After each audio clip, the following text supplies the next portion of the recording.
Hi everybody, my name is Jordan Johnson. I'm a psychic medium from jojoempathic.com. And in today's video, I have some really powerful content that I think you're going to like if you are looking to break the chains from what we know as generational curses. So please like and subscribe, drop comments with your feedback or questions below, and I'm just gonna go ahead and dive in. So a lot of us have been searching online for remedies of healing, remedies of breaking or stopping the generational toxicity or generational toxic patterns that go between generation to generation or bloodline to bloodline. And there's a lot of myths out there or misinformation that leads people very astray. A lot of times individuals will notice that there's these generational patterns of toxicity, and they will go to different sorcerers or witches or healers that claim they can just do a potion or a spell or a ritual to clear it, and that doesn't work. They end up losing money or losing faith or turning away from spirituality altogether and running to, what is known and familiar like religion, which also doesn't really help when we are really breaking the chains of generational toxic patterns. So my ancestors let me know that I need to slow down with this video and to be sensitive because and compassionate, because when people hear this perspective, I want you to stay open. This may be an unfamiliar perspective that you've never heard before, and it may challenge your beliefs greatly because it can be devastating for some to hear this perspective when I go into depth explaining how a lot of our toxicity patterns and disease are really caused by interactions with the people we love the most. So I'm going to try to be as sensitive as I can. I want you to know, as you watch this, I'm not attacking anybody. I am offering a perspective of helping us to be more integrated and whole within ourselves, in a community, and the planet. Number one, I want you to understand that you more likely are not under some sort of curse or spell or hex. A spell, yes, and I'll break that down for you further, but not how you're thinking. If you're dealing with somebody casting a hex or someone that cast a spell or a curse or has an altar against you, you're in better shape to stop that than what it actually takes in order to break a generational curse. Why? Because nobody's curse or hex or altar can actually work against you unless you allow it to. Therefore, you also have the power to set that altar on fire. You can cast any, negative witchcraft back to sender. You can stop it in its tracks. So you have a lot more power over what someone's casting against you than you may realize and what you're led to believe. I would say it's definitely a smaller problem than an actual reprogramming of the mind, which will be needed for you to actually break free. A lot of times we would rather there be some sort of, hex against us and rather than looking at our own decision making and choices that we've made and saying, hey, that's led me to this situation because I've put my foot forward or my hand to my mouth, and that's why I'm here. Or I think this way, that's what led me to that. It's a lot easier to say, oh, somebody hexed me or cursed me, versus then to be actually accountable for one's own actions and destiny. So I think a lot of times we give our power away to saying, oh, somebody's cursed us, or oh, somebody did this witchcraft in the family, now we're all cursed. It's a lot easier to buy into that, and it really dismisses the need for inner work and to make decisions that are more aligned to truth versus illusion. So clearing curses can be done with a quick prayer. You can send back to sender. You can put mirrors up. You can do bindings back to people in love and light. And I will break this down further in this sermon. Candles can help. Spiritual baths can help, and cleansing of the home, and fasting, clearing and energy healing and Reiki. All of that can help you to release curses or release hexes against you. What I'm trying to help you to understand is that if you are breaking generational curses, something that's been toxic, negative, and harmful from family member to family member to family member, from generation to generation to generation, it's going to be a little bit harder for you to release those patterns. No candle is going to do it. You can light a candle and it can conjure spirits that may be able to help you. Yes. You can connect with the flame to use transmutation and it can help. Yes.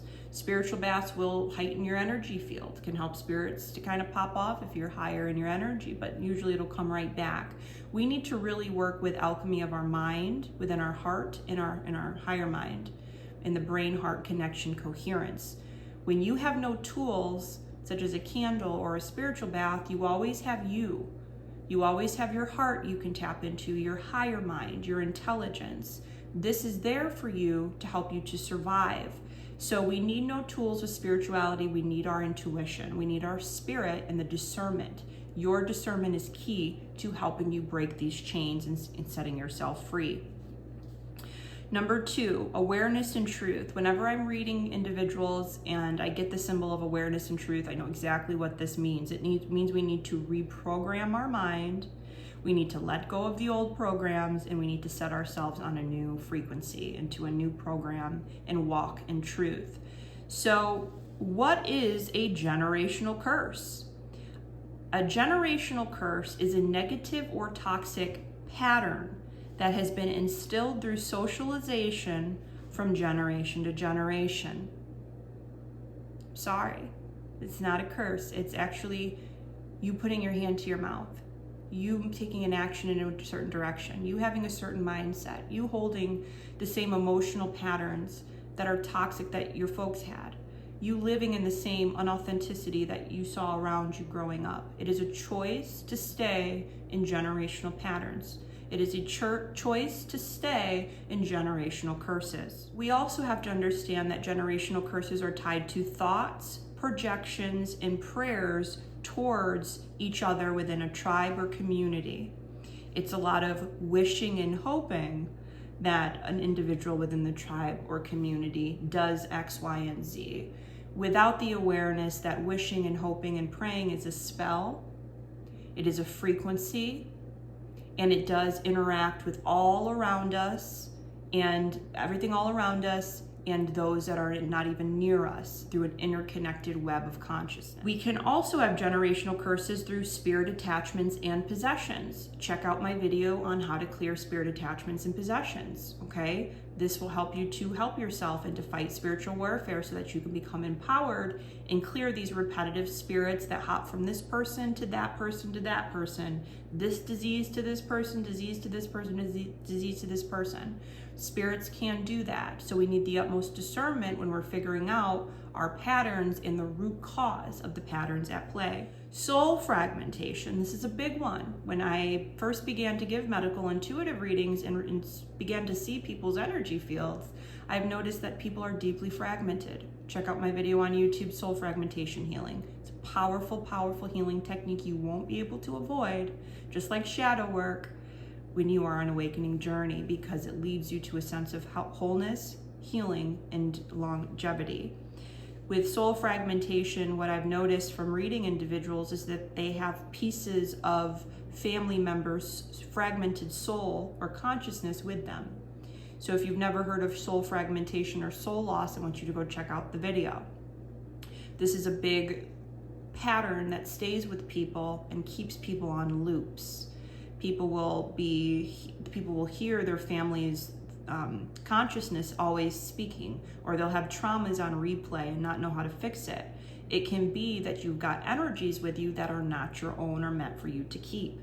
And usually it's the members of the tribes that we've been in traumas with that this can happen. Not knowing thyself and not knowing that you are God, you are goddess. This is going to lead you to not walking in truth. It's going to lead you to being disempowered, and it's ultimately going to lead to illness. And so if everyone is along that frequency of, I don't know, I'm confused, I'm lost, God is outside of me, it's going to be a pattern within a family of everybody is lost, confused, and disempowered. Another big one is lack of acceptance of one's authenticity and forcing people to conform, suppress their emotions, feelings, and one's true self. This is one of the biggest ways that we keep generational curses within families, is that it's kind of like monkey see, monkey do. It reminds me in Buddhism, it's the monkey mind is tied to the shadow and ego, and it's on repeat. It's on repeat, trying to help you to survive. And when we're not in our light and we're in our shadow, we can end up forcing others that are in their light to come back down to the lower level, or don't be your authentic truth, or, stay with us and, be at this level of I don't know. And it disempowers people.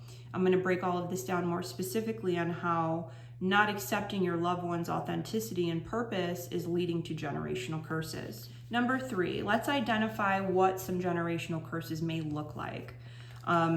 I think one of the biggest ones we hear often in the spiritual community is this, the spirit of poverty, right? Really, poverty is a generational curse of a scarcity mindset and a lack mindset, versus having a mindset rooted in faith and abundance, knowing that the universe is always wanting to provide for you, wanting to meet you halfway as you are a creator, and to supply you with all that you need and desire. So that's usually a learned behavior, a way of thinking that begins from the mother's womb to 7 years old, okay, by the people around you. So mom and dad had the poverty mindset. Now we then see the children in the next generation also have the poverty mindset. And of course, they'll give their power away and say they're cursed, but it's really their own actions and choices. Emotional patterns that are negative, which usually lead to us having attachment styles that are negative and toxic, which branches, yes, into money, which also branches into the big one, relationships. So we'll see generational curses of, women staying in abusive relationships. Then their daughters will then get into abusive relationships. Then their daughters will be in abusive relationships. Or we'll see men that tend to be very abusive. And they'll subconsciously, not realizing it, teach their sons to be abusive and predators. And then they'll teach their sons, not consciously or aware, how to be predators or abusive. And then we've got this generational curse. And of course, they'll say someone did a hex instead of taking accountability for their own behavior. So relationships are big. We tend to stay in the same type of relationships because it's close to home, it's familiar, and a lot of times we call this trauma bonding. So staying in abusive patterns with self and with others. I think another big one is self-loathing, self-sabotage, and self-hate. This is learned. We don't come out of the womb hating ourselves. We learn how to through the people that take care of us, through our tribe, through our community. And I see that like a plague throughout families, a sense of breaking each other down in ways that is unconscious. We don't realize we're doing it, but we are. And I see this very often to where there's the high vibrational intuitive in the family, or the truth teller, or the scapegoat, or black sheep, whatever you want to call this person, that is just pure joy and light, and everybody says something different about this one. They're just like happy and joyful and love. And what happens when people aren't able to find that within themselves, unfortunately, they subconsciously begin to take that person out. They see when they're happy and in light, and they'll come in and manipulate and tear them down. And this is huge within generational patterns. Unfulfillment with career. This is another big one. You'll see, the dad always wanted to be a baker, and his dad told him that was feminine, so he ended up doing this and going into truck driving, or going into weightlifting, and that wasn't really for him. He just did that career because his dad told him one time that his true passion was feminine, and it broke his spirit, and he went in a direction that would give him acceptance from his father. So we end up having these generational curses of people not doing the work they've come here to do just to please their family members. I see this a lot of times with 18-year-olds going off to college. It's like they're usually choosing careers that give praise to their parents by proxy. It's the parents living through their children, not really, going to pursue things that are true to their authentic self. They're doing careers that bring them praise so they can feel accepted or loved by their family. And that's generational. That'll be a generational curse of careers causing illness, careers causing unfulfillment, and careers causing disease. Giving one's power away in a sense of powerlessness. You will see that like a curse throughout a family. Everybody's disempowered.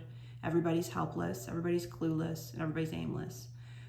Usually religion will do this to people, to where people are sitting around waiting for a savior. and instead of knowing the Savior is within them. So that is another big one where you'll see from generation to generation disempowered people. We see it right now, a lot of disempowered men that are completely emasculated, giving their power away and not realizing the strength and integrity and power of choice within them right now, how they are.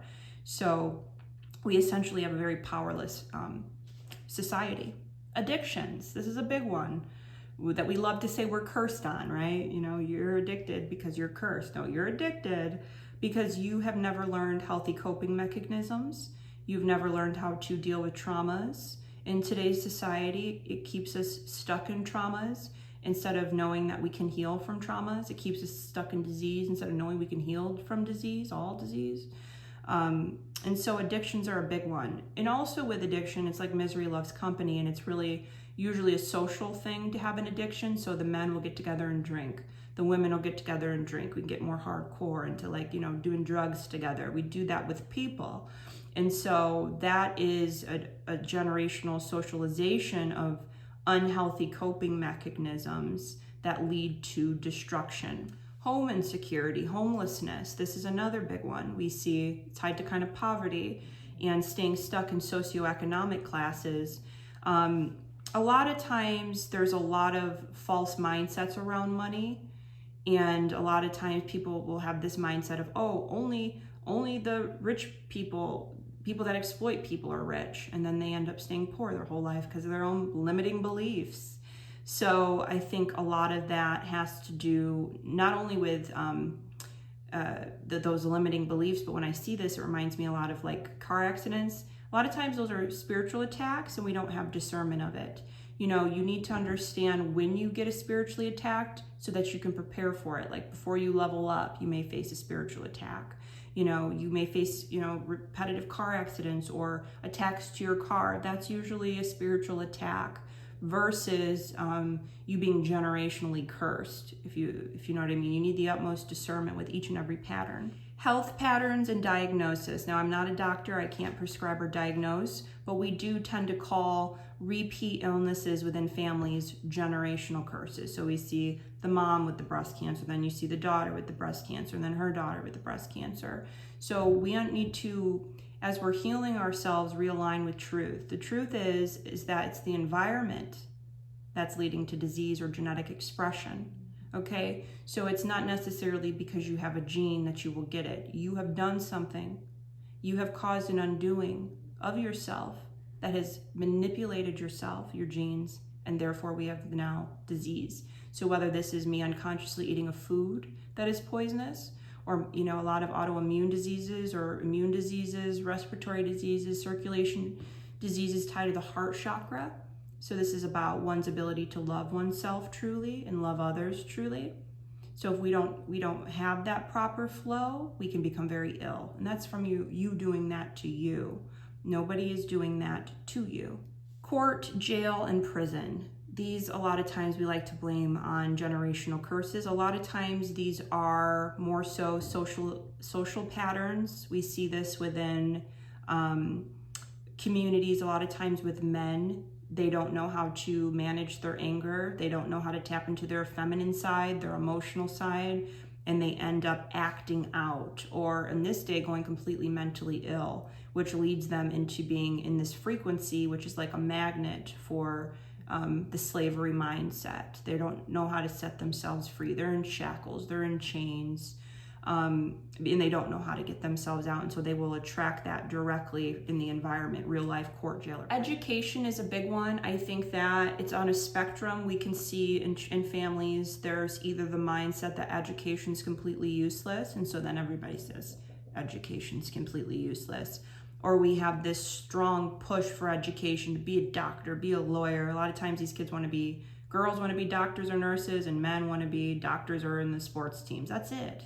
They're not authentic at all in their pursuits these days. It's to please mom and dad and get acceptance. So education's a big one. Does your family believe in it, or does your family believe it's a waste of money? And that may be where you have your beliefs tied to education.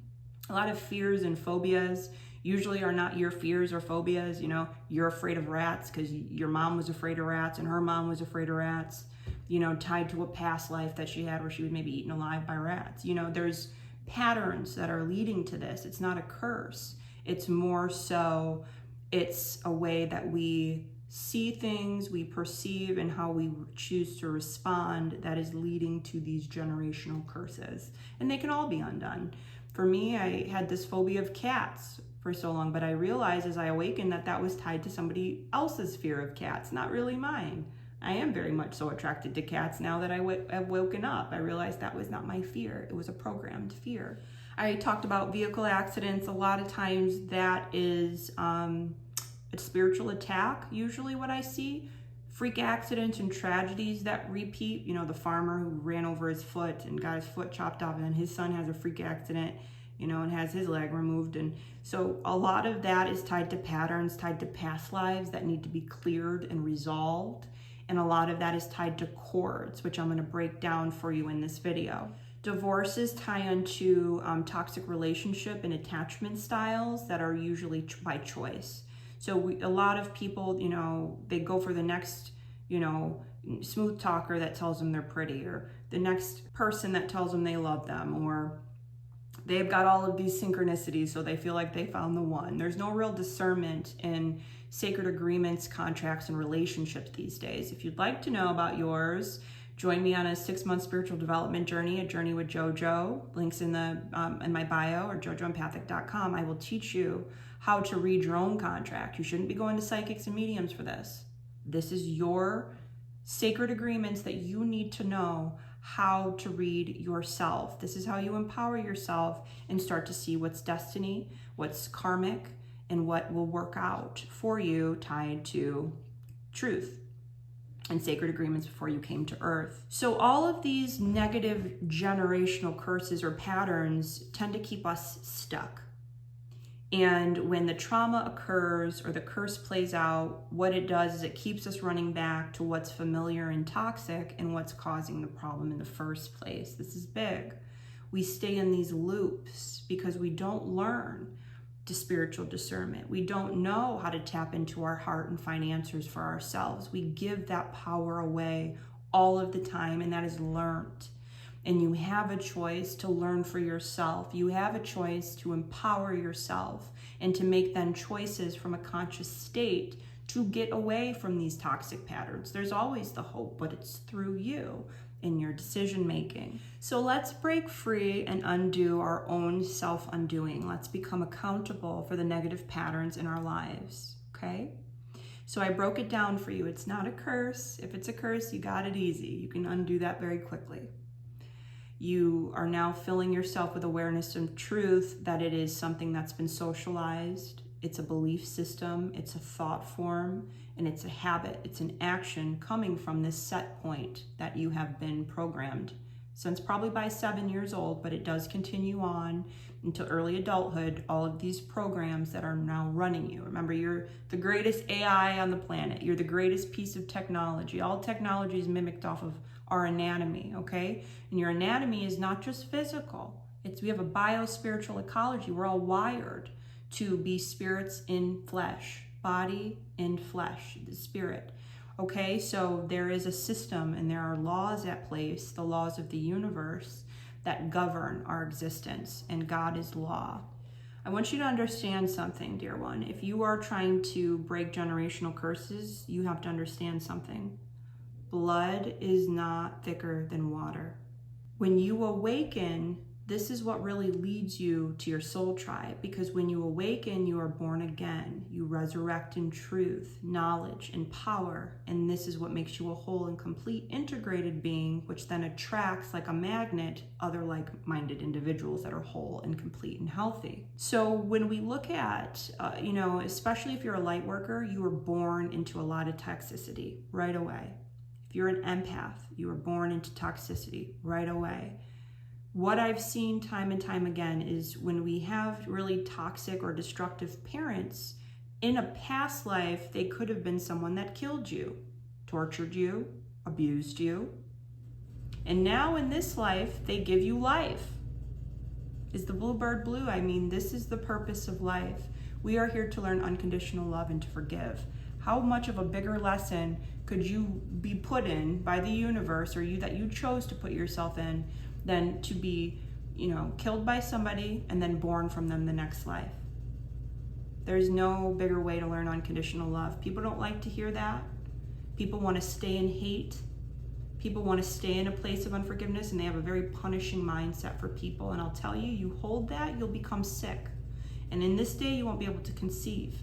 It is so serious. We do not want to choose hate, but we must lean into love and for all things and people. There's no other choice. So you have to recognize the discernment in it. Blood is not thicker than water. This person could have been a murderous person to you before, and now in this life, they're, sending you to jail. They're always punishing you. They're taking away your identity. This is a pattern that they're going to have to be accountable for, and they're going to have to change up their actions. Otherwise, it may be best not to be around this person, because they will take you out.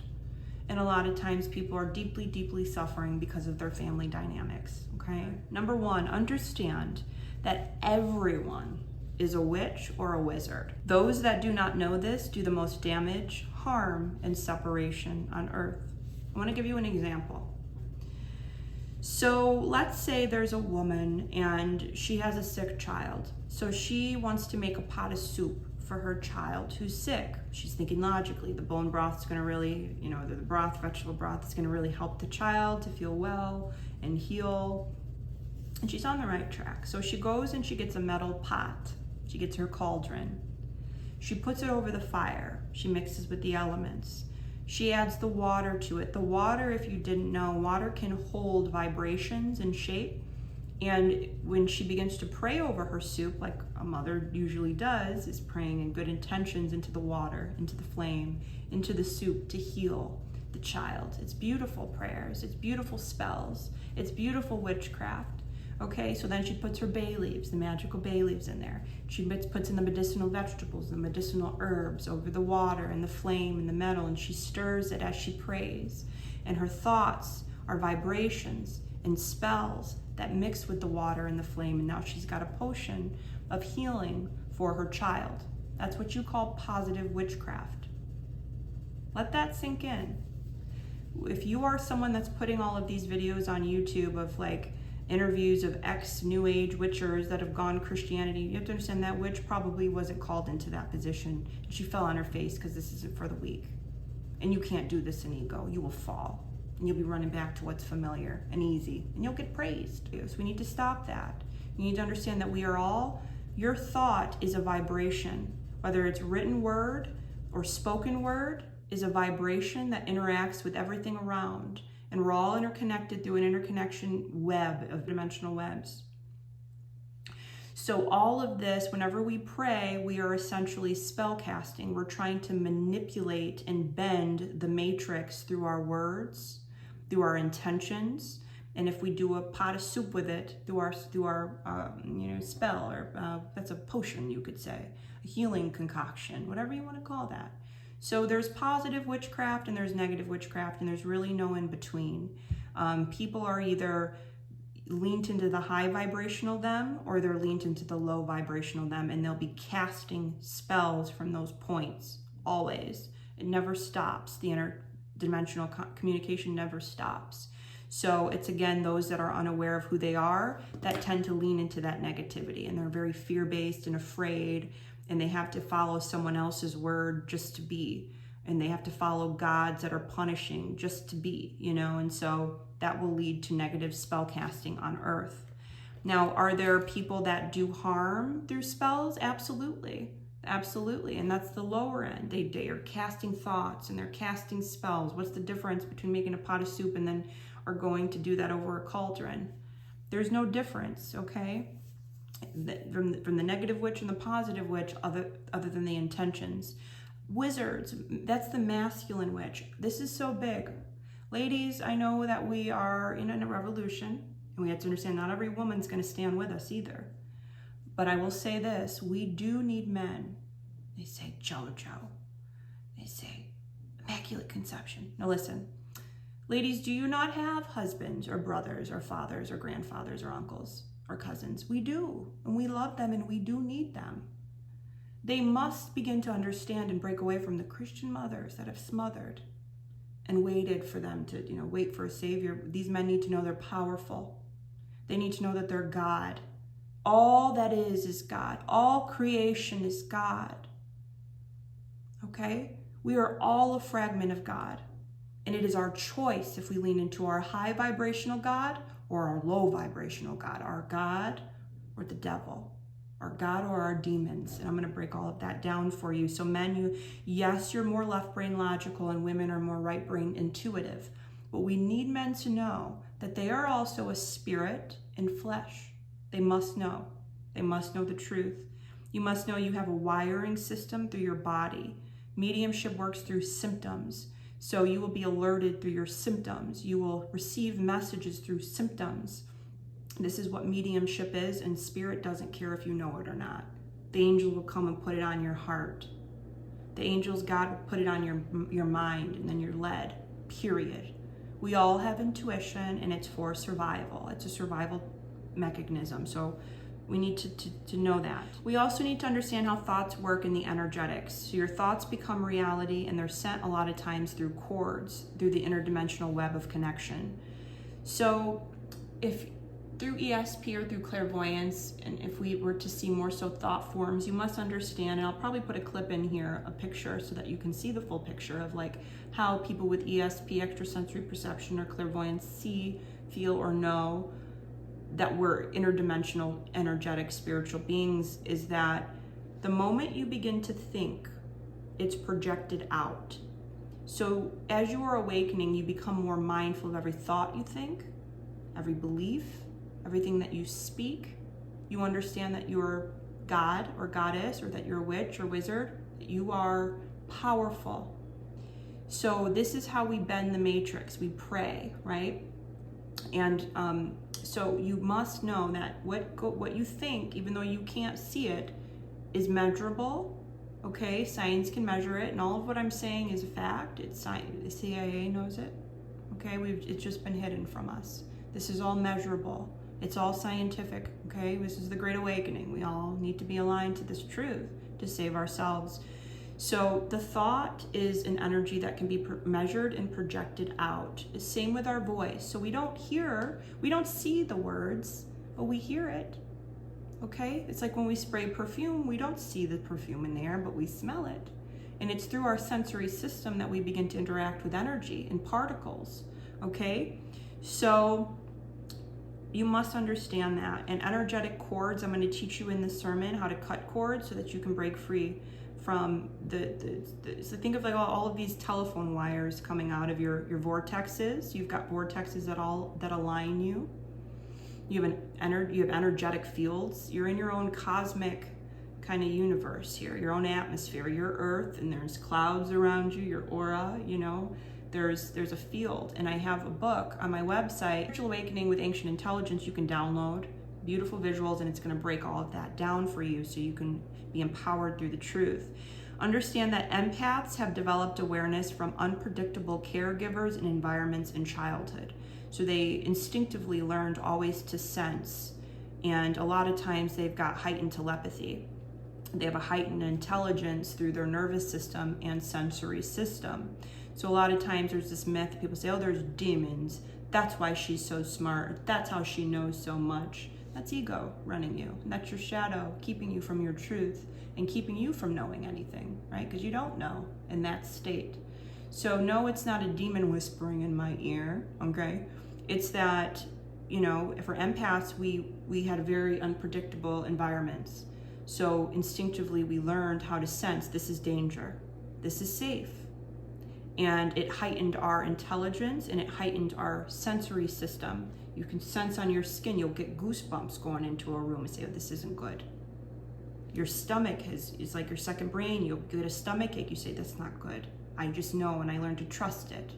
Okay, so that's your biospiritual ecology giving you warnings and alert system that you're wired to have, whether you believe that or not. Understand this, dear one, that most people are in their shadow or ego self, and and that's their set point for their thoughts and their projections and their subconscious, whether they are aware of it or not. So it's usually their unconscious, and they'll hide the truth, and the hate, manipulation, and control that is in them is from an instinct of survival, and they'll smile at you, but then you'll start to get your alert system going saying that something is wrong. So for example, you may be in a relationship with someone who's very unconscious. They're very disempowered, and they are smiling at you, they're congratulating you, they say they love you and that they're proud of you. But every time you go around them, you start getting your warnings: burning on the back of the neck,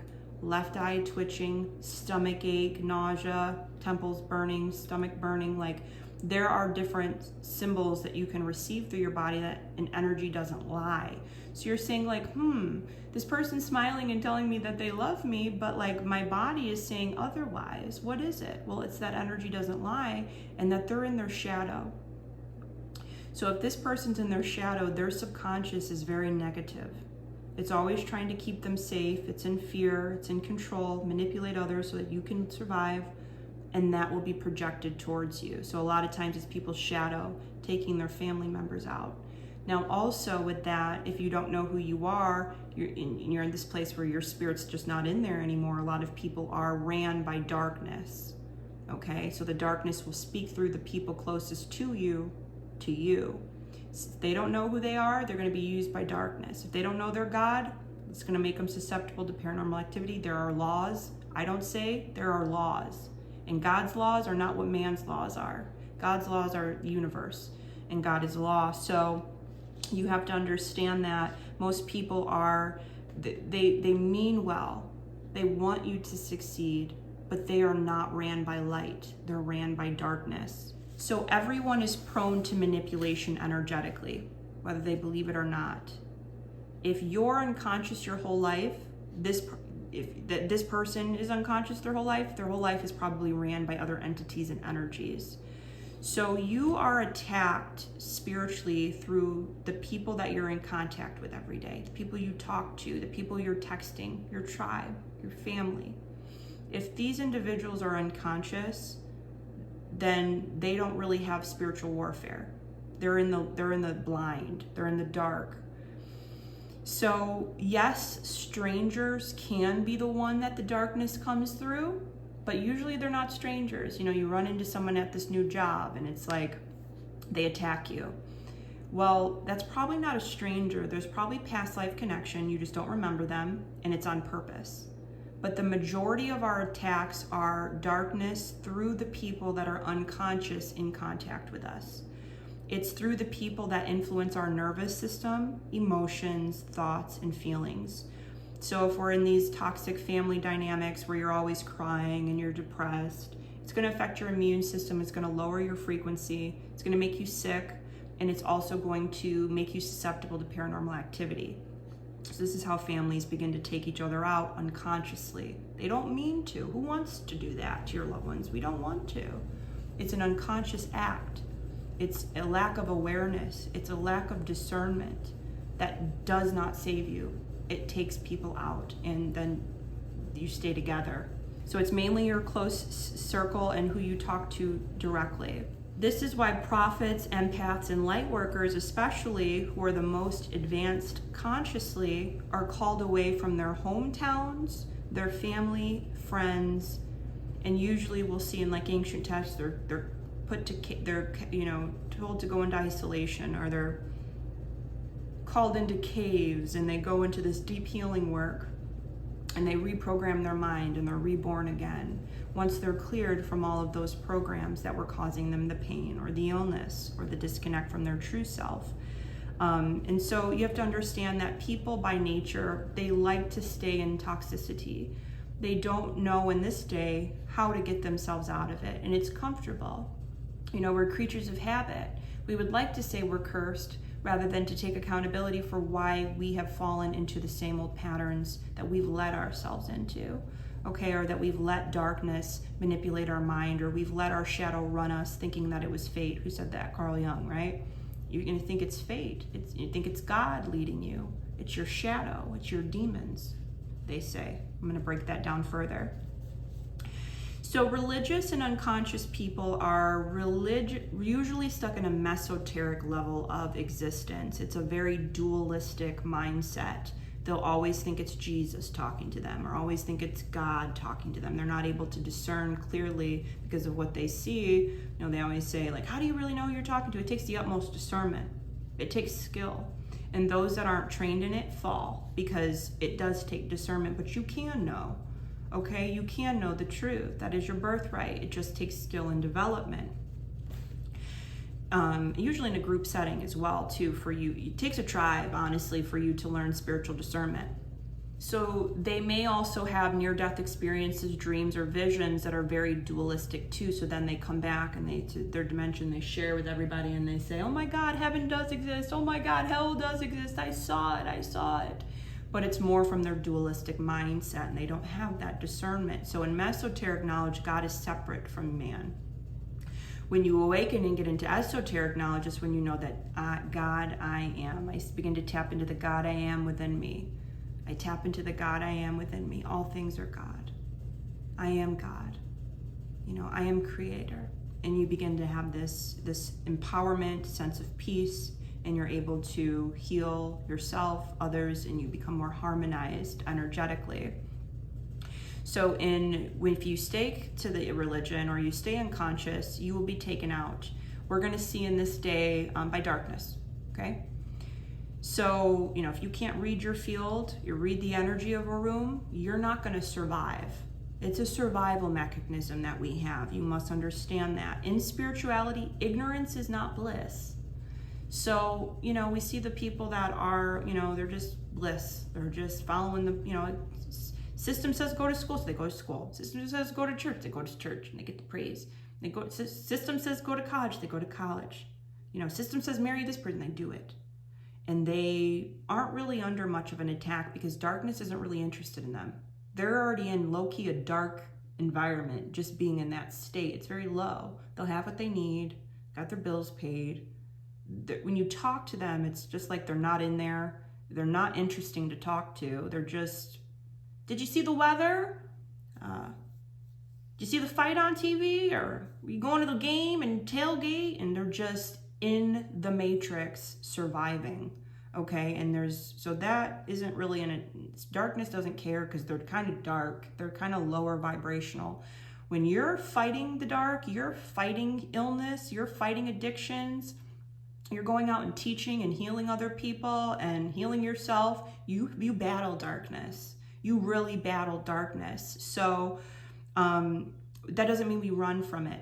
That doesn't mean that we stay ignorant so that we can avoid, the truth of this reality. We don't do that because that will keep you sick and that's not going to survive. So ignorance is not bliss in spirituality. You're also going to have to come to a decision if you're going to keep this religious mindset around you, because a lot of times, and in this day, now that Pluto has officially shifted into Aquarius, you're going to see a lot of suffering with people in religion. There was a bishop in Dallas, he fell out on stage in a sense, and it's just like, if he was channeling light, that wouldn't happen. When you channel light, you become healed, and that's the discernment. So you're going to see more in religious people fall. You're going to see more religious people not be able to conceive. Check out my video on the Sumerian tablets, like that was before the Bible or the Quran that they got these stories from. It gives the first Adam and Eve story in the Garden of Eden. And I describe it like this. Apple is my symbol in mediumship today for child, okay? So, or children. The tree of life is really like the Kabbalah. It's like your chakras. And that's how when you awaken your chakras, you awaken your inner knowledge and truth. And you get that apple from the serpent, which is like Inky, or some people would say is like Yeshua, that gives you that, here's the truth, you awaken. She has the apple, now she can conceive. So the first humans, I believe, were created, they couldn't conceive. Okay, so this goes back to the Sumerian tablets of being created for a slave race. They weren't able to conceive. So the apple gave them eternal life and the ability to reproduce. So when you awaken, we're in a very similar phase right now as we are in a fertility crisis. I do work with individuals, men and women, in conscious conception and working with their spirit babies. So I've learned all of this from working with these really high vibrational spirits and children from Nibiru And they are looking for very conscious people, because it doesn't work to be born of unconscious people. It's very depressing, and your authenticity will be shrunk and they'll shrink you, your power. So in this day when you can look up this information online, people and religions are blatantly ignoring the truth, the light, and spirit, and there will be a consequence for that. Okay? And they're going to get tired of being sick and tired. They will eventually convert. So you're going to see, I'd predict that with the extraterrestrial involvement, people are going to awaken more. They're going to ditch the religious mindset more freely. And you're going to see the most Catholic, the most religious people turn away from it and say, you know what, this isn't truth. I don't know how you can't, you get on the internet and read about King James. He was a horrible person. He was a horrible man. He was into slavery. He was obsessed with demons, wrote a whole book on demonology. He loved men, but put in the Bible, you'll burn in hell if you're with men. It's disgusting. What he did to the indigenous people around the world was horrific. I would be very mindful of any of his publications, okay? Because he's a horrible person. The God of the Bible? Are you serious? One of the most condemning, evil gods I've ever read on, okay? If you have to understand with religious people, and if you're deconstructing from religion yourself, those that align with a God that condemns, punishes, or separates people, you will do that to yourself, and you will do that to others. You will use that as an example to live by, and you'll call it righteous. It's not. There's a higher God. Remember, mesoteric's here. There is the esoteric. That's the unconditional love God. Okay, it's the unity. And you have to understand that that is the biggest form of generational curse within families. It will shape your whole identity. I'll be releasing a video this week, depending on when you watch this. This is December 2024, on the attack on gender and identity. So that should be up here on YouTube. And that is major, because that leads people very, very, very much so off track.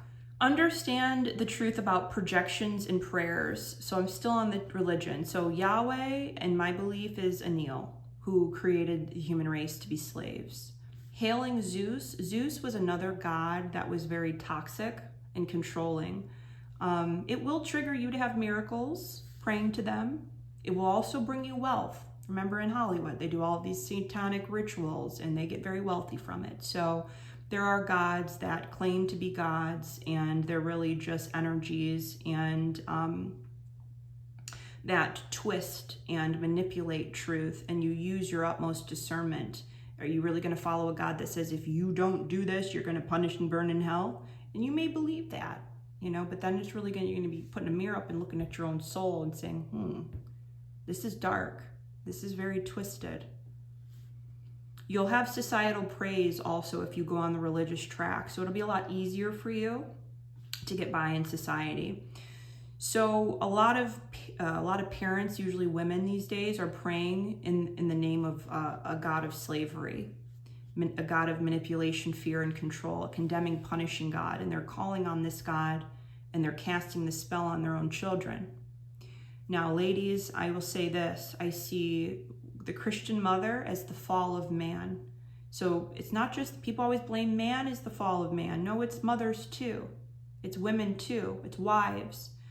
It's both. It's both of these minds working together, because they influence each other so greatly. These men are completely emasculated. They're completely fear-based, and that is stemming from religion. So that's just an example of how they'll treat others. And prayers are spells, whether it's casting or written or spoken words. It's vibrations and frequencies that embed in your spiritual DNA. Now, when it embeds in your physical DNA, that's usually we are doing spells or prayers that harm us, that harm ourselves. And then we carry that on throughout generations. So again, religion is one of the most toxic generational curses that we put upon ourselves and our children. You have to understand that we are truly powerful spiritual beings creating our realities all the time. Communication never stops. There's a lot of wishing and hoping from families that are based on ego and not truth, and it ends up destroying their own. So I see this a lot of times with women. They're wishing, hoping, and praying that their husband stops smoking weed, or that their husband goes and does this job, or that he turns his life to Christ, or what have you. And it's not tied to what this man has come to do. He's trying and trying to break free, but she's there casting that wish, that hope, that energy, that frequency, and it's like a cloud and it keeps him here. He's trying to fight through, but her word's here, so it's witchcraft against each other in families. And that could be vice versa for men and women, because men can be very toxic and abusive to women as well and keep them very small. So it's vice versa. But you never want to wish, pray, or hope based on your ego. Okay, when we have kids, we want to get their natal chart, get their numerology chart, and we want to help to support them on their destiny, what they've come here to do, their authentic skills, talents, dreams, and wishes, not yours, not yours. Because when you're in ego, you're not in love. And although it feels like you want them to go to college and do the nice thing and go to church, that may not be what's best for them. So most people never awaken because it requires you to stop with the shadow, and to stop with the ego, and to, put your pride to the side and say, I was wrong and I want to walk in truth. Most people aren't capable. They're not. There is a consequence. Attachments and possessions. This is another big one, and I do see this very often pass between family members, mainly because of a frequency set point that feeds the entity's energies, spiritual parasites. Okay, so I see this all the time. I feel so bad for people, because when I read medical intuitive on their lives, I'm like, are you in a house full of people? It's like, yeah. It's like an accumulation of negative energy in one spot. So it's like being in an apartment complex. As an empath, it may not work for you. I've learned it doesn't work for me. There's too much paranormal activity to control all the time. I get taken out. I'm exhausted. Okay? Violence, abuse, drug use, all of that is an accumulation of energy that creates a portal. So families are really creating these massive portals in their homes, and it attracts in paranormal activity. And then these spirits just need to feed off of lower energy. So feed off of your sadness, feed off of your depression, your anxiety, you not knowing that you have the power to heal that right now with what you have. You don't need to go to some retreat. You don't need some medication. You need to know how to tap into you and your infinite source within you, and your heart and your mind. You need to tap into your God I am within you, okay? So, because if not, you're going to feed these entities, and they're going to take from your chi, your sexual energy, your prana, and you're taken out. You can't create anymore. So spirit attachments pass between family members. A lot of women these days are birthing children from a possessed state. A lot of people are born with the spirit attachments right to them. A lot of us, when I help clear people, a lot of the ones that we start with are the ones from childhood, okay? And it's sad, but a lot of us can see how there's a spiritual attack on children. They're more able to be in fear a lot quicker than we are. So if you're able to be in fear, remember, God is law. People like to say, oh, God is love, but God is law. So it's like, if the child's in fear, they're going to get a spirit attachment if they stay in a chronic state of fear. That's law. There's laws. I'm sorry. God doesn't care if that's a kid. Being a martyr and being ignorantly bliss is a sin. Okay? God wants you to fight. God wants you to go with the laws. So if you were to jump off a boat with an anchor to you, is God going to come save you? You're sinking. You're going to drown, because God is law. Say it again. God's laws are not what man's laws are. These court systems will fall because they're corrupt. Spiritual parasites are a big one. Just like when you astral travel, you don't stay in one spot for a long time. You will get spiritual parasites. If you are doing mediumship work and you don't do it cleanly, you will get spiritual parasites. Healing work. I work with a lot of healers that have spiritual parasites. I've had to clear my spiritual parasites before. Staying in an apartment complex for too long where there's a lot of paranormal activity, and you are, gritting and cleansing all the time and shielding and doing all this and that, it can be exhausting. You can get spiritual parasites. So that will usually is formed by the people we talk to. Remember, if you have a heightened intelligence, and even if not, you can be very blocked, and it will protect you in a sense. But if you're open, hearing people's voice vibrations will transfer energy to you. I don't look people in the eye, and I'd say stay away from mystics that look you in the eye to read you. I look away. I don't need to look. I don't need pictures, because I'm anointed.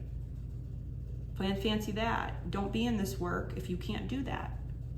So looking in people's eyes can be a real spiritual violation and a passing of spiritual energies, parasites, and entities. The eyes are a gateway to the soul. Remember that.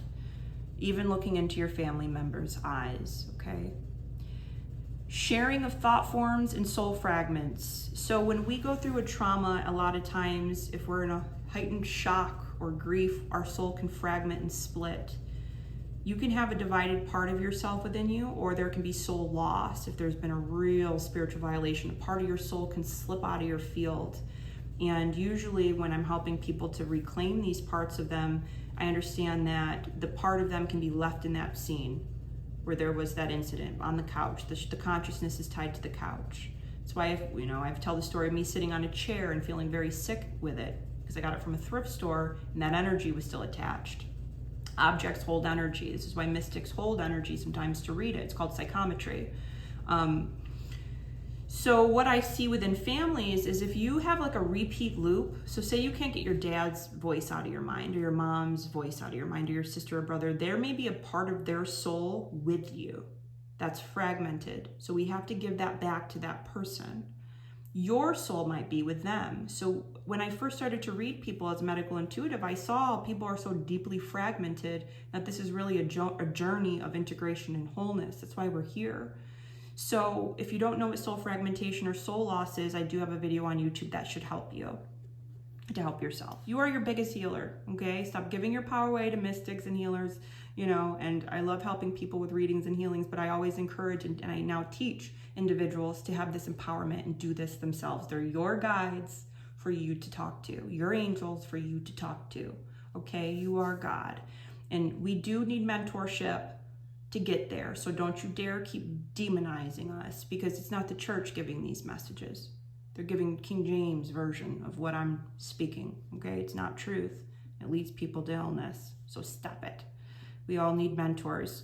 Every powerful person will tell you they've had teachers and mentors. So that's why I hold space for amazing individuals that are ready to develop their inner knowing and step into their authentic power.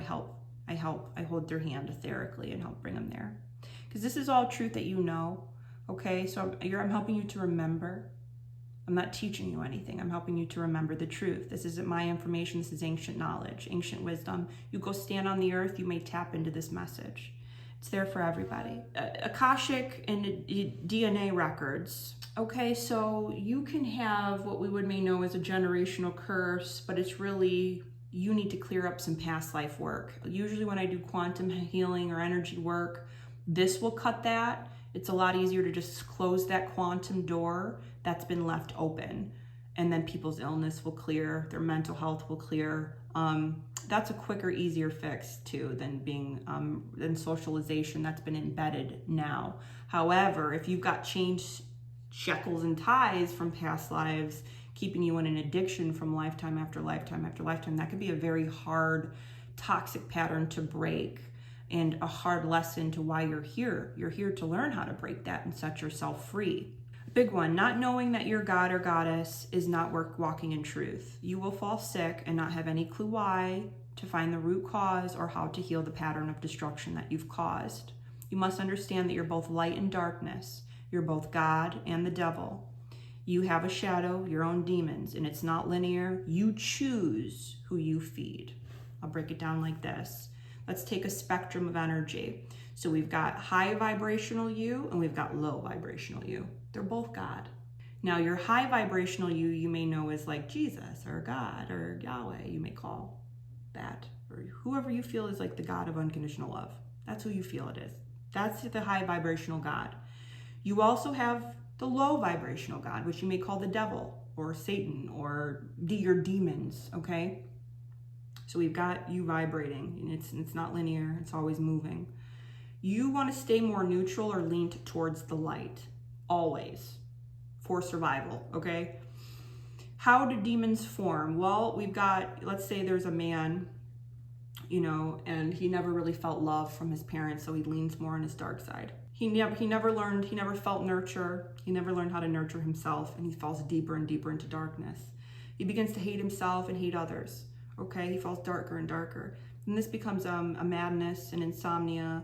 He's not sleeping well, he doesn't eat well, he doesn't know how to take care of himself, he doesn't know how to be empowered, and he becomes darker and darker into a mental illness, and he becomes completely demonic. And what happens is this: will misery likes company, so he'll attract other people that are demon possessed with their own demons.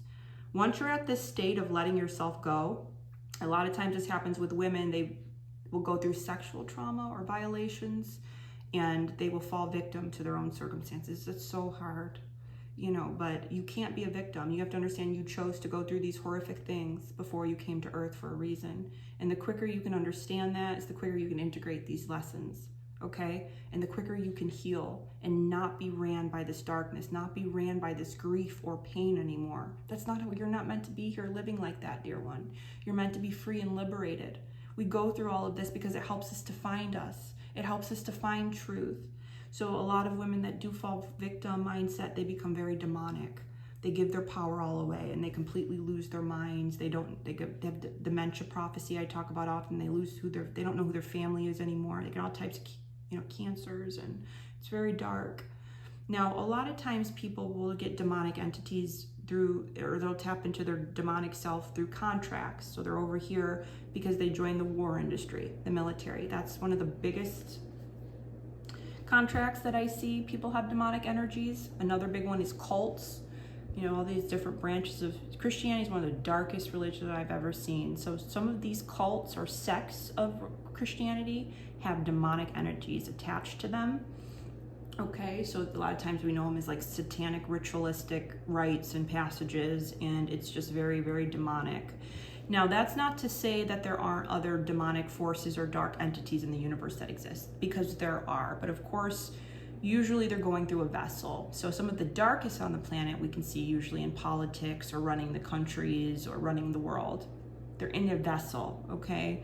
But that's not to say that the energy doesn't exist in the atmosphere, because it does. But I think we have this twisted idea of demonic energies. You have to know that you've created the vortex. You've created that thought form, and you've leaned into your dark side completely. You've given up your will to go into the war industry that kills innocent women and children. Well, the what do they call them? The head honchos are really sitting at tables, okay? It's a falseness. It's an illusion, and you will fail on that path. You will fail. Because we do need protective forces, I believe that. But we don't need this industry of nuclear genocide. It's awful. Or cults, people that they go mad or demonic, and they do murders and abuse. They're predators out there. These are people that are in demonic energy, their own demonic energy, okay? When you can tap into your third eye, you tap into the truth, and this is what's going to save you and tap into the savior within you. Understand that a lot of today's socialization is incredibly toxic by program. Everything we see, we see the ads, we go to the schools, we go to the churches, we go to the grocery store, we go to the doctor's office, feeding false truths. The false light is everywhere. And it's the masses right now. Whatever the mass religion is, get away from it. Whatever the masses are doing, get away from it. Whatever these masses are following for holidays, get away from it, okay? So in the end times, the path is very small. I had a friend tell me a story of everybody's on this path. There's 7 people on a train to destruction, okay? And there's the one solo hiker. Would you save everybody on the train? There's all 7 people here, or the one person over here? Who would you save? It's a trick question, because everybody on the train is headed towards destruction. You should save probably the one guy who followed his intuition to not hop on and walk alone, right? It's always a choice. But the majority are following the socialization is very corrupt, and it leads to a lack of self-acceptance of one's authenticity. Do this, follow that, take this. And then there's a second part to that where there's the praise or the punish that comes with that. And we instinctively want to fit in and have a sense of belonging. We need community. So we end up suppressing our authenticity, blocking our heart, blocking our mind's eye, and we go to someone else's beat of their own drum instead of skipping to the beat of our own drum. And that's going to lead us off of path, off of purpose, and off of our life contract. And we spend our whole lives chasing what is not truly for us. We chase destruction. Authenticity is so important. It will save you. And if you don't follow your authentic truth, you will undo yourself, okay? This is another big one. Suppressing self is one of the ultimate forms of betrayal. And betrayal leads people off the deep end. It deepens the shadow, the ego, and this is really where hate begins to form. Self-hatred begins to form, lack of self-acceptance, and all of this is going to crush the soul, leading to soul fragmentation. So I know in my life, when does my dark side come out? When I've had to heal through shadow work is when I feel disrespected or betrayed by someone I love. No more nurturing mama bear, okay? She's a full-blown grizzly. So on this channel, we'll talk a lot about archetypal energy. I love it. I love it. You have so many archetypes within you. Know who you are. It's so important. And integrate your dark and your light, okay? Because you're both. You can't hate. I can't hate my grizzly. My grizzly teaches me. My grizzly says, Jordan, you don't like to be disrespected, okay? Because then when I feel betrayed, people will go off the deep end, and I have in the past. I'll be honest. I've been so angry at people that disrespect me. And, there's justifiable anger. There is. But we can use that darkness. I've used that darkness, seeing my dark side, to help me know myself more and make a choice not to be that way and to learn to respect myself. And then I don't care if what somebody else says of me or says about me or judges me. I don't care now. Okay, so we use our darkness as a teacher. That's how you integrate yourself. You see that that's me just trying to survive and feel accepted. It's just me trying to feel loved and in community. And that's a beautiful thing. So I don't punish my dark side, and I don't let anybody else around me punish my dark side either. Okay, we're both.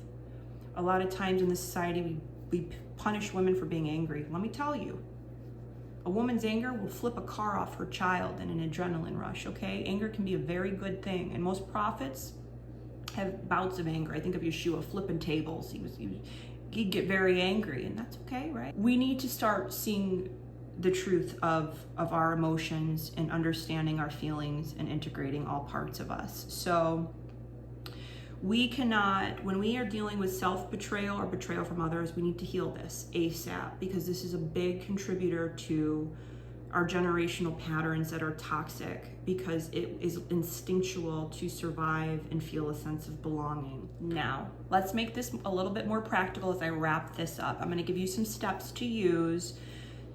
We have the awareness that it's not a curse, it's what you've done to you, okay? Whew. Whew. You already feel lighter. You're already on the fast track towards self-acceptance, self-love, and accountability. God will always support you. The universe will always support you on that path. Your higher source, your angels will always support you. If you choose love for yourself, because it's you loving you is you loving God. And that is a reflection outward to how you will treat everybody, okay? It makes me emotional because it's so true. You have to love you. It's so important. And so many people don't love themselves, and it makes me sad to see. Because we're all beautiful, and we're all love, and we are all powerful. And I just feel so passionately about stopping these forces that take that from people, because that's what leads to illness. That's what leads us to getting into these repetitive illnesses, okay? Number one, I want you to begin to evaluate the consciousness of those around you. We're all on a journey. We don't judge this person. You were at a lower level of consciousness at one point. Me, although I'm very conscious, I'm still not all the way conscious. I still have ignorances, I still have blocks, and it's going to be a continual journey throughout my life to get that in order, okay? But I need you to be aware of the consciousness around you and understand that if people are really stuck in a lower consciousness, that's their choice. And what you'll also notice is that there's other individuals that they're connected to that are on that same frequency. It's like emotional codependency. We see a lot of times in families, they're in these group chats, and everybody first thing in the morning, they don't go to their spirit first. They go right to their phones, and they start giving their power away. And they, good morning, everybody. And they're all emotionally, in some families, there's no real identity of individuals. They're all just, they're emotionally staying together and keeping each other afloat through each other. It's like there's no independence. It's emotional codependency. It's very toxic. And that's a very strong merging of energies. So you'll see very generational curses of the same illness within that circle. You need to learn how to emotionally fill your own cup And you have to decide when you're looking at the individuals, and remember also with that, so if there's individuals at lower levels of consciousness and they're surrounded by that, think about how much darkness is manipulating them. You're trying to survive and heal. Okay, so you have some decisions to make, which is going to get me to the second point here. You know, you have to decide if you want to go limited or no contact with people. That's what you're going to have to do as you evaluate your relationships.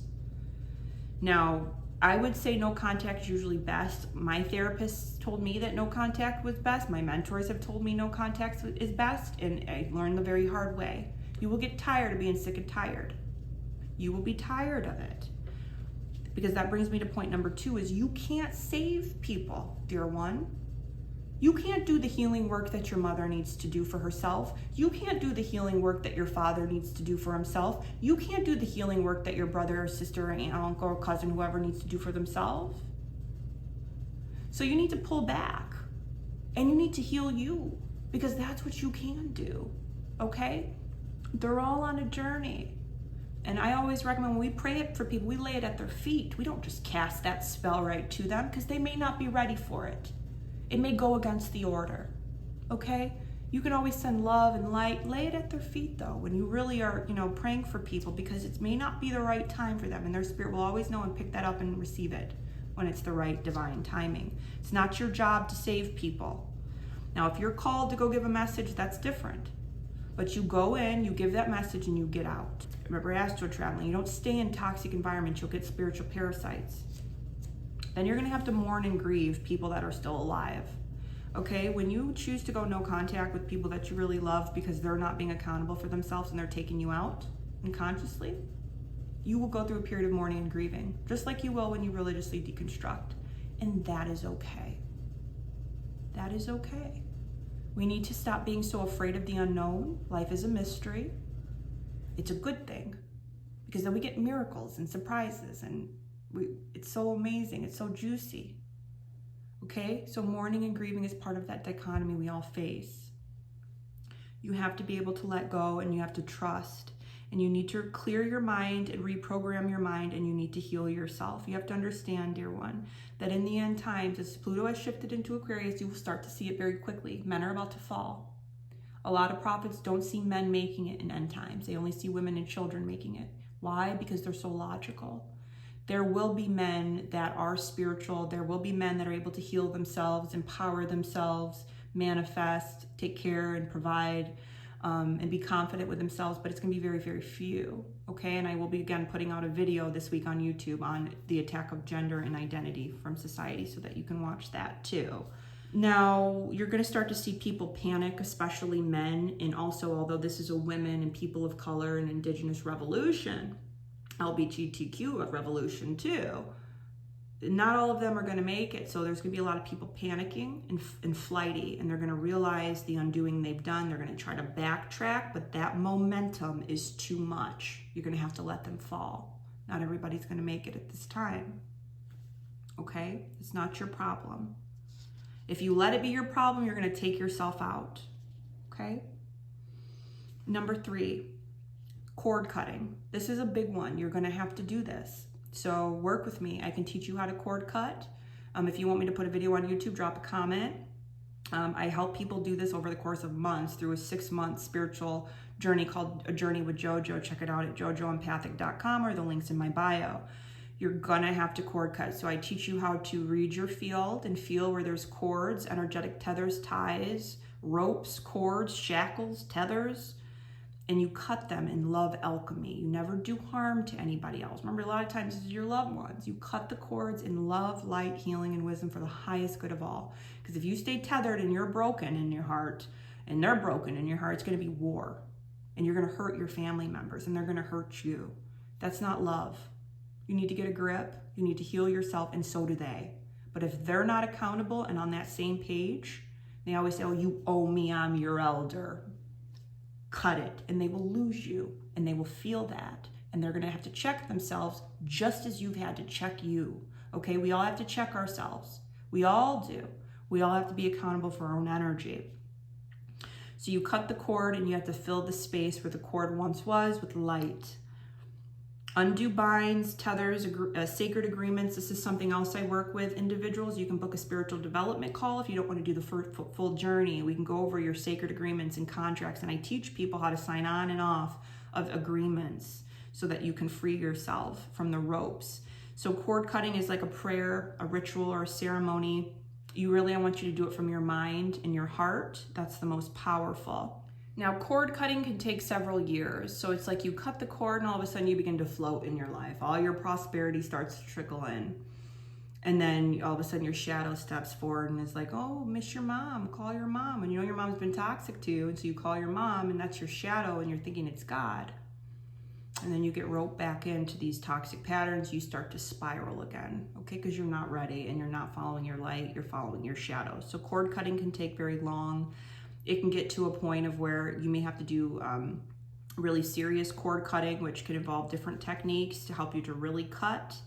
And eventually your mental health is going to be restored and it won't be so loud, okay? So there are different techniques you can do with cord cutting, and there's different phases of cord cutting. It may start lightly cord cutting, more deeply, and then if you're really severely connected, there's other things you can do to kind of help to cut the cords as well. Number 4, fight back. It's the hardest thing because, you know, it's like, this is a sermon on breaking generational curses. So, you know, it's like, you want me to say like, transmute all the time what's being cast to you from your family. That'll get tiring, especially if they're very, very powerful people. So if you're a powerful empath, you can bet your bottom dollar you're around some very powerful people. And you'll get tired of dealing with their thoughts. You'll get tired of dealing with their prayers and projections towards you. They don't know, they're not meaning to do it, okay? But you're getting taken out. You can't sleep at night. Your mental health is on repeat. And, you know, you start getting you know, forms of energy in your body like cysts or tumors, and eventually you're going to have to understand that it's your responsibility to take no. Keep the peace, but take no.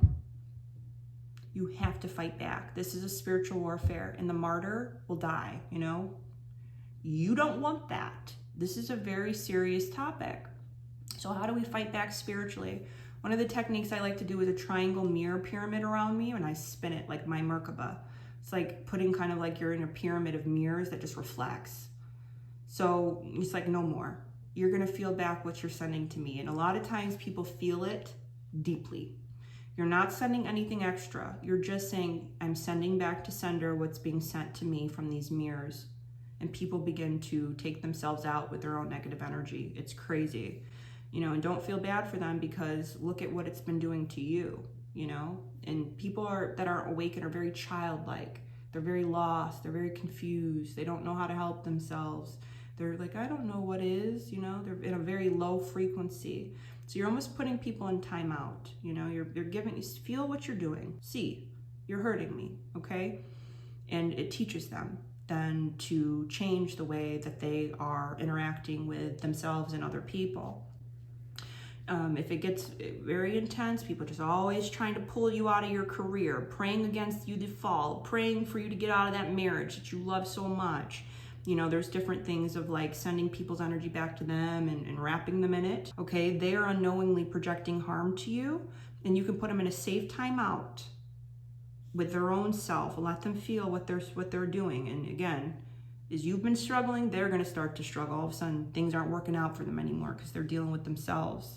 And then your mental health will clear, okay? And then you, now I can breathe again. Now I can see again. So it's like you remove the spirit attachments, you remove the cords, and you're going through hell like this. You're just, you know, you got the power, right? You're empowered again. You start to feel better. Have you ever heard of stopping darkness with love, kindness, and softness? So at the beginning of your spiritual development journey, when you are leaving depression and illness and anxiety, you may be very, very vulnerable. And the best steps for you may be to move away from toxic environments or individuals who refuse to take accountability and step up and help and resolve issues. So in that process of disconnecting from toxicity and rebuilding yourself, These techniques that I previously went over may help you until you're on higher ground. But dear one, I do want to encourage you, eventually you will become so stable within your mind and your heart that no darkness will be able to affect you at all. And you can get into this state of more advanced spiritual development and centeredness to where whenever there's darkness coming toward you, you're so soft.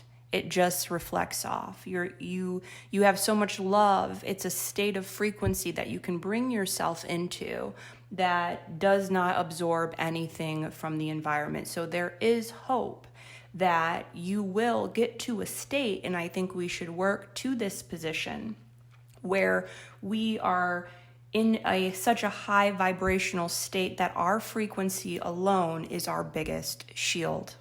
Number 5, now you can rebuild in the right, authentic direction, okay? Now you get to reclaim your power. Your awareness has saved you. You've opened your chakras. You're empowered by your choice. You begin to make healthier decisions for yourself and your new family and generations to come. And most importantly, you learn how to set healthy boundaries when you're in this new energy. A lot of us don't know how to set healthy boundaries. A lot of times within families, they cross boundaries because they think they can. I'm your elder, you must listen. What if the elder's saying to go do X, Y, Z that leads them into sickness? No, you have a right, you have a choice. You don't have to follow what someone says to do. That is toxic and that's poisonous, okay? So setting healthy boundaries, a lot of people say, well, I'm your mom, I can treat you this way. I'm your dad, I can abuse you this way and you must still love me. Wrong-o. Let them feel that. Let them feel what that's like. They'll be sitting there alone without you. And a lot of times they'll form a narrative to why you're not around, forgetting the truth, dismissing the truth, that they have actually hurt you and they have yet to step up in accountability to make things right. That's not your fault, dear one. That's not your responsibility to fix. So then you begin to attract individuals that also have healthy boundaries and love and respect for themselves, and they give that outward. Then you build with them. Then you have offspring with them. And when you reproduce, you don't force your kid into what you want for them. You get their natal chart, you get their numerology chart, you understand why they've come here and you support that. He says, well, I don't want my son to go be this, that, or the other with that person. It's not up to you. That's your ego. And that's not you loving them. So when we're awakened, we choose to give respect to people because we respect ourselves. We honor authenticity because we honor authenticity within ourselves and with others. And that's how we become a more healed and healthy society, breaking these generational curses once and for all. These kids are born with conscious parents, not unconscious parents. The world starts to change. This is a big one. Number 6, I want you to be open to trying new things and trying new perspectives, new philosophies, learn different religions. All of this is going to strengthen you. Education is power. Then you can pick from this and pick from that and say that's truth and that's truth and that's truth and write your own new Bible. Write your own new truth of spirituality. That's what I help individuals to do, and I encourage it on my 6-month spiritual development journey. You are here to write your own story. You are here to develop what is the truth? What are the laws of God? How does this really work? That is you to find that out. And we're a fractal of God so that we can uniquely, through our unique perspective and lens, figure out this. And as prophets, we scribe, so we write it and record it. That's what I encourage everybody to do for themselves. So find new mentors. I already talked about how mentors and teachers are really great. Get therapy if you need it. But don't stay in therapy for too long. I think a lot of people stay in therapy for years, and what's happening is a lot of enabling, and the therapist kind of taking their money. Therapy should be a phase, okay? We run with this whole PTSD thing. No, you need to close the door and move on from things that have haunted you from the past. There's people who have been through torture and war and famine, and they're able to move on, and you're not able to move forward from a traumatic childhood because you want to hold on to this I have PTSD lie and limiting belief. You're going to take yourself out, and that trauma is going to run your life. So we've got to go through therapy for a phase, but know there's an end goal. Know that ultimately I'm the therapist in the end. Ultimately, I'm the psychic or the medium in the end. But, get the teachers, get the psychic, the mediums, the healers, the medical intuitives, to help you get to the higher ground. You don't want to use and abuse other people by giving your power away.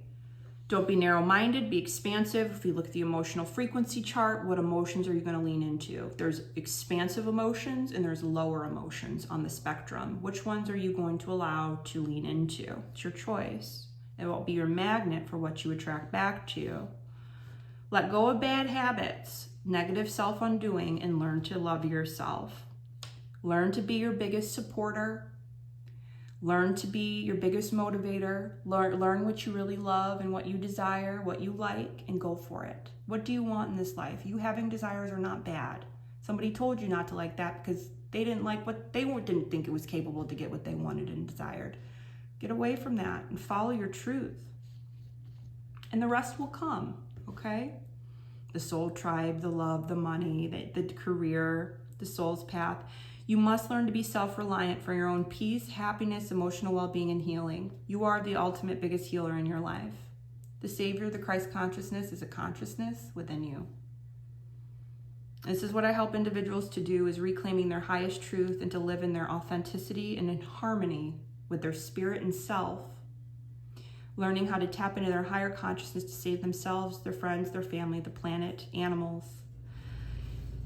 When you are awakened, you no longer tolerate lower energy behavior or environments. So I hope that this video helped you to understand generational curses a little bit deeper and maybe from a different perspective. And I want you to put these steps into action. Always choose love, never do harm.